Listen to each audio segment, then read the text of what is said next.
नमस्कार। और आज हम लोग पढ़ने वाले हैं भारत में ब्रिटिश प्रशासन, यानी ब्रिटिश भारत का प्रशासन कैसा था। तो हम देखते हैं कि ब्रिटेन ने 1765 से लेकर के और 1947 तक भारत में शासन किया, यानी इतने दिनों तक भारत में शासन था। 1765 से 1858 तक शासन किया ब्रिटिश ईस्ट इंडिया कंपनी ने, और 1858 से 1947 तक शासन किया ब्रिटिश संसद ने, यानी क्राउन ने, यानी राजा रानी ने, जो भी था राजा रानी, इन्होंने भारत में शासन किया। और 1947 से 1950 तक भारत अधिराज्य था, यानी डोमेनियन स्टेट था भारत का। और 1950 से अब तक भारत गणराज्य है। भारत गणराज्य है। ये है कालक्रम भारतीय इतिहास का। अगर हम ब्रिटेन के आगमन से देखें तो पहले कंपनी ने शासन किया कितने साल तक? 65 से 58 तक। उसके बाद में 58 से 47 तक क्राउन ने, यानी ब्रिटेन के राजा रानी से भारत में शासन किया। 47 से 50 तक भारत को अधिराज्य का दर्जा दिया गया, यानी डोमेनियन स्टेट का दर्जा दिया गया, क्योंकि इस समय तक भारत का संविधान तैयार नहीं था। उसके बाद में भारत 1950 में संविधान लागू हुआ और गणराज्य बन गया। अगर ब्रिटिश ईस्ट इंडिया कंपनी के शासन की शुरुआत देखें तो बक्सर के युद्ध के बाद चालू होती है। 1757 में प्लासी का युद्ध होता है और ये हार जाते हैं। प्लासी का युद्ध हार जाती हैं कौन? नवाब हार जाते हैं। और जीतता कौन है? British east India company. उसके बाद में 1764 में होता है बक्सर का युद्ध। और ये 3 लोग मिलके लड़ते हैं बक्सर के युद्ध में, लेकिन ये भी हार जाते हैं। इसमें होता है शाह आलम द्वितीय होते हैं। ये इस समय बादशाह होते हैं मुगलों के। बंगाल का नवाब, और यहाँ होते हैं अवध के नवाब। यानी 3 लोग मिलकर ये लड़ते हैं, और विरोध में कौन होता है? British east India company. अब चूंकि ब्रिटिश ईस्ट इंडिया कंपनी इतनी प्रभावशाली होती है कि इन तीनों के संयुक्त सेनाओं को आराम से वो हरा देती है, और इसके बाद में बंगाल में वो अपना अधिकार कर लेती है। जब बंगाल में अधिकार हो जाता है तो फोर्ट विलियम को लेके ही ये सब मामला छिड़ा था। फोर्ट विलियम एक किला है जो कि ब्रिटिश ईस्ट इंडिया कंपनी द्वारा बनवाया गया है कलकत्ता में। ये किला बाद में राजधानी के रूप में परिवर्तित हो जाता है, और फोर्ट विलियम का गवर्नर बनाया जाता है लॉर्ड क्लाइव को। जो लॉर्ड क्लाइव है, ये फोर्ट विलियम का गवर्नर बना दिया जाता है, और जीते गए भूभाग का प्रशासन चलाने का दायित्व इसका हो जाता है, यानी बंगाल के प्रशासन का दायित्व लॉर्ड क्लाइव का हो जाता है। और ये सारी व्यवस्था, प्रशासनिक व्यवस्था चालू हो जाती है। और इस प्रशासनिक व्यवस्था को नियंत्रित करने के लिए एक संगठन बनाया जाता है, कोर्ट ऑफ डायरेक्टर्स।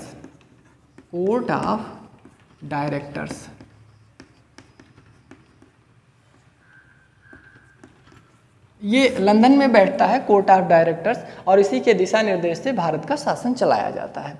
एक बार ऐसा आता है कि कंपनी घाटे में जाने लगती है, और घाटे में जाती हुई जब वो अपने घाटे की भरपाई नहीं कर पाती है तो ब्रिटिश संसद से ऋण मांगती है। और उस ऋण के एवज में ब्रिटिश संसद ने कंडीशन लगा दिया कि ऋण तभी तुमको दिया जाएगा जब तुम भारत के प्रशासन में हमारा हस्तक्षेप स्वीकार करोगे। कंपनी ने मजबूरीवश भारतीय प्रशासन में ब्रिटिश शासन का हस्तक्षेप स्वीकार कर लिया, और इसी के साथ एक एक्ट पारित हुआ 1773 में, रेगुलेटिंग एक्ट।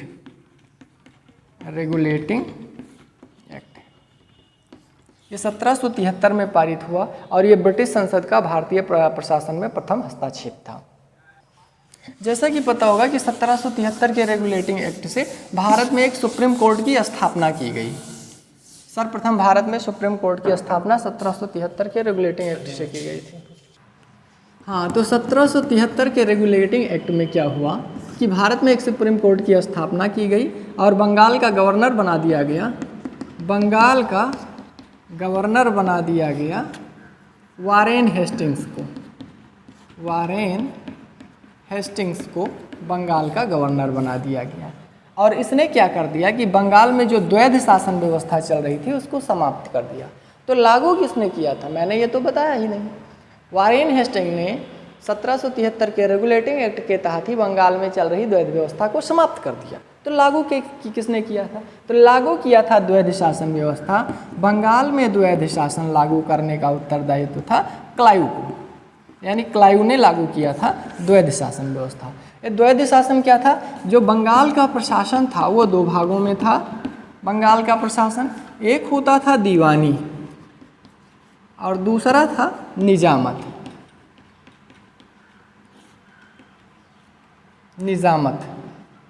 दो भागों में प्रशासन किया जाता था। दीवानी के तहत कर संग्रहण किया जाता था। ये बंगाल के नवाब को मुगल बादशाह के तहत ये दोनों अधिकार प्राप्त थे। मुगल बादशाह के प्रतिनिधि के रूप में ये बंगाल का नवाब दोनों अधिकारों का उपयोग करता था। तो दीवानी के तहत ये कर संग्रहण करता था और नागरिक प्रशासन करता था। कैसा करता था, नागरिक प्रशासन करता था, यानी साधारण नियम कानून वाला काम।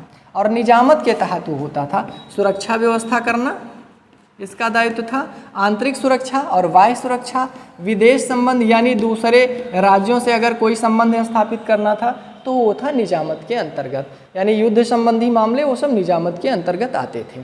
तो ये दो था। क्लाइव ने क्या किया कि जीतने के बाद ये तो बंगाल के नवाब के पास रख दिया, यानी कि तुम कर संग्रहण करो और प्रशासन करो, और निजामत का अधिकार ब्रिटिश ईस्ट इंडिया कंपनी के हाथ में चला गया।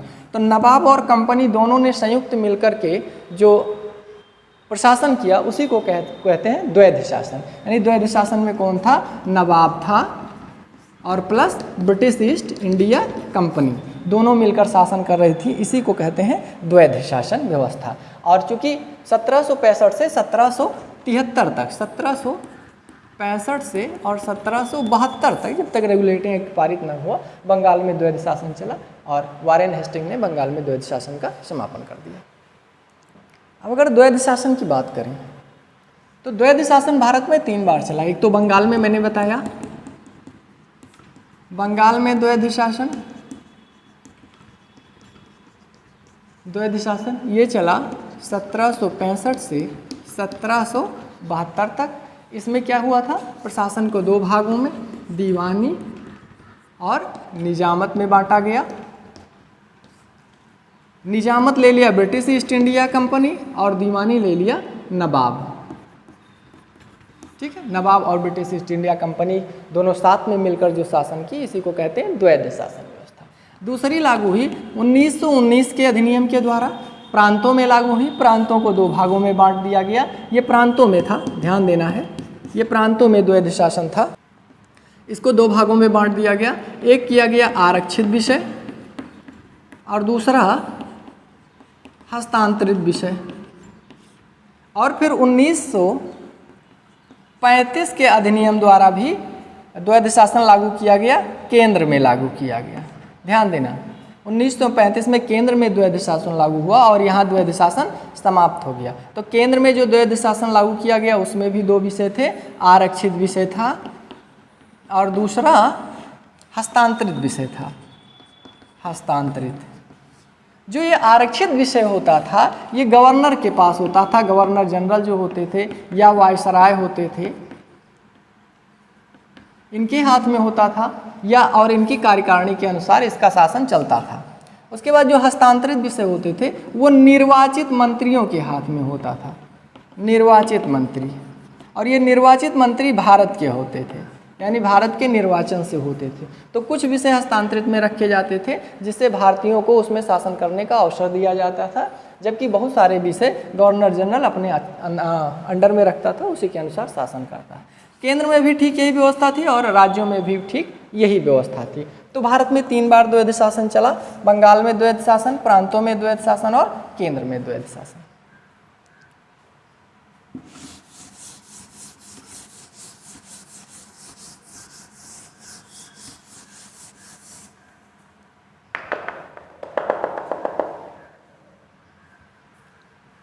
अब ब्रिटिश प्रशासन की हम क्रम की बात करें तो 1765 से 1772 तक फोर्ट विलियम का गवर्नर काम करता था।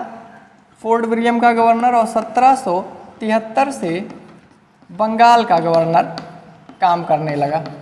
बंगाल का गवर्नर शासन करने लगा, कहाँ पे? बंगाल में। और इसको दिशा निर्देश करने के लिए एक ब्रिटेन में एक गठित की गई थी कोर्ट ऑफ डायरेक्टर्स। ये भारतीय यानी बंगाल के प्रशासन को निर्देशित करती थी, कोर्ट ऑफ डायरेक्टर्स। 1773 से 1833 तक बंगाल का गवर्नर होता था और वही भारत में शासन करता था। लेकिन 1833 से भारत का गवर्नर, जो बंगाल का गवर्नर था, वो भारत का गवर्नर जनरल कहलाने लगा। भारत का गवर्नर जनरल कहलाने लगा 1800। और भारत के प्रथम गवर्नर जनरल बने लॉर्ड विलियम बेंटिंग। कौन बने? लॉर्ड विलियम बेंटिंग भारत के प्रथम गवर्नर जनरल थे। चूँकि 1833 में एक अधिनियम पारित हुआ और उसके तहत बंगाल के गवर्नर जनरल का पद नाम चेंज करके भारत का गवर्नर जनरल नाम कर दिया गया। ठीक है, तो भारत पर भारत का गवर्नर जनरल शासन करता था। उसके बाद हम देखते हैं एक अधिनियम पारित होता है, अधिनियम 1858 का अधिनियम। 1858 का अधिनियम, भारत शासन अधिनियम आता है, भारत शासन अधिनियम। ये 1857 की क्रांति के बाद आता है। 1857 के क्रांति के बाद आता है। होता क्या है, 1857 की क्रांति जब पूरे देश में घटित हो जाती है तो अब ब्रिटिश ईस्ट इंडिया कंपनी ऐसे सक्षम नहीं रह जाती कि वो भारत में शासन संचालित कर सके। तो ब्रिटिश संसद क्या कहती है कि ब्रिटिश ईस्ट इंडिया कंपनी से शासन ले करके और वो क्राउन को हस्तांतरित कर दी जाती है। यानी ब्रिटिश ईस्ट इंडिया कंपनी का शासन 1857 की क्रांति के बाद में समाप्त हो जाता है और शासन चालू होता है ब्रिटिश क्राउन का, यानी ब्रिटिश राजा रानी का। होता क्या है इस दौरान, 1784 में पिट्स इंडिया एक्ट के तहत दो संस्थाओं का गठन होता है। एक होता है board of directors, board of directors, और दूसरा होता है board of control, board of control. Board of directors और बोर्ड ऑफ कंट्रोल के माध्यम से 1784 से 1858 तक भारत में शासन चलता है और पूरी शासन व्यवस्था ब्रिटेन से यानी लंदन से संचालित होती है इन्हीं दोनों के माध्यम से। क्योंकि बोर्ड ऑफ जो कंट्रोल होता है ये बोर्ड ऑफ डायरेक्टर से शक्तिशाली होता है और इसी का मेन योगदान रहता है कि भारत में गवर्नर जनरल की नियुक्ति कैसे की जाए। क्योंकि जब 1857 की क्रांति हो जाती है तो ब्रिटिश संसद को ये लग जाता है कि अब कंपनी शासन चलाने में सक्षम नहीं है, इसीलिए वो शासन अपने हाथ में ले लेती है और यहाँ से चालू होता है भारत के वायसराय का पद।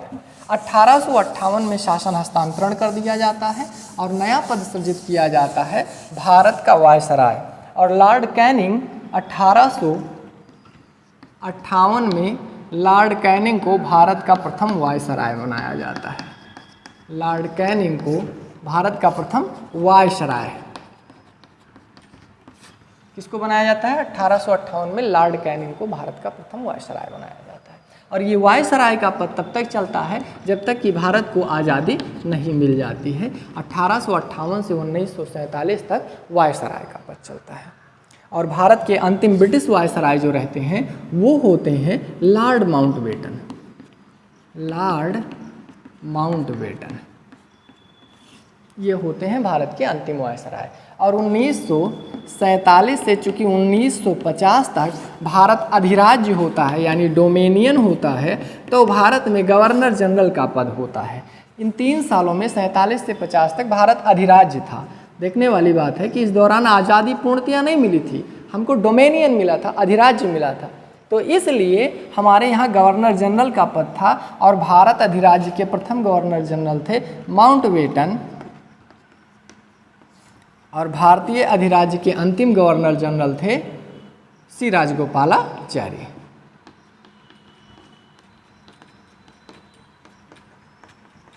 ठीक है, यानी भारतीय अधिराज्य के प्रथम गवर्नर जनरल कौन थे? माउंटबेटन। और भारतीय अधिराज्य के अंतिम गवर्नर जनरल थे सी राजगोपालाचारी। और उसके बाद में बन जाते हैं हमारे यहाँ जो गवर्नर जनरल का पद रहता है वो समाप्त हो जाता है, चूँकि राष्ट्र हमारा संप्रभु हो जाता है और हमारे यहाँ गणराज्य घोषित किया जाता है। गणराज्य का जो मुखिया होता है वो देश की जनता द्वारा चुना गया होता है, इसीलिए हमारे यहाँ गणतंत्र व्यवस्था अपनाते हुए राष्ट्रपति का पद बनाया गया, राष्ट्रपति का पद सृजित किया। और जो गणराज्य की व्यवस्था थी ये हमारे भारतीय संविधान में फ्रांस के संविधान से लिया गया है। गणराज्य व्यवस्था कहाँ से ली गई है? फ्रांस के संविधान से। तो ये कालानुक्रम था कुछ व्यवस्थाओं परिवर्तित करके ब्रिटिश का भारत में प्रशासन। अब अगर हम दो अधिनियम जिसमें उत्तरदायी शासन की व्यवस्था की गई थी, अगर उसका हम विवरण देखें और द्वैध शासन कैसे केंद्र में और राज्य में लगा, तो वो है